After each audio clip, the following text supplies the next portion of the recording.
Okay, so this top was kind of like this when I bought it. You see how small it is? It was supposedly an extra large, but today I'm going to make it a 2 to 3 XL. My mom only needs an XL, but she likes things being oversized. I'm making this for my mom for her birthday, by the way, which I do not have time to be making things for, but I also don't have time to buy her a present, so she's been asking for this forever, by the way, so this is a gift that she wants. Anyway, I think what I'm going to do is take a red shirt, add a button down to the center of it, and then maybe chop princess seams to the side and add fabric that way. All right, I have a stripe here. I'm wondering if I just want to let it fray on top, and that's going to be how it looks different or cool. If I had lace, I'd put it in each of the things, but Mom doesn't really like lace. Yeah, but for now I have this thing, and I'm going to be making 2 of them. I'm going to be adding seam allowances on both sides and on the top, I guess. And I think I'm going to try to place this strategically so that the hem goes from here to here so that I don't have to deal with that. I'm going to do the same thing for the other side.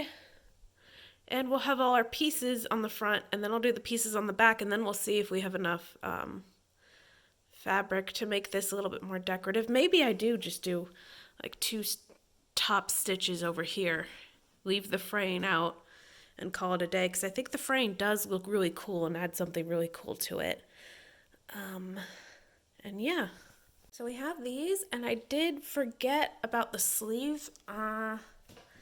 Yeah, I think this might have to go, or it's just gonna be top stitched onto here. I'm not sure yet, but I also forgot about the shoulders, so I'm gonna make a quick little patch for the shoulders.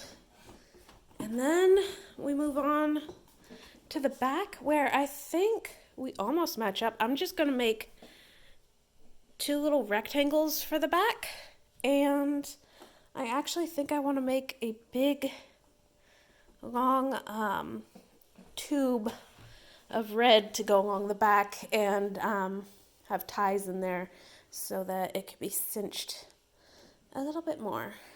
All right, so we have the center front pocket sewn on. I sewed it together with it buttoned up so that'd be easier to keep it straight, and on the back I just folded this white over 2 times and folded the lace over once and did 2 top stitches just to really secure that in place. So now we've got this nice fringe here, or this nice fraying here, but it's secure because it has 2 stitches. As for this, I'm just going to cut a couple inches above on each, fold it over twice, and top stitch it down.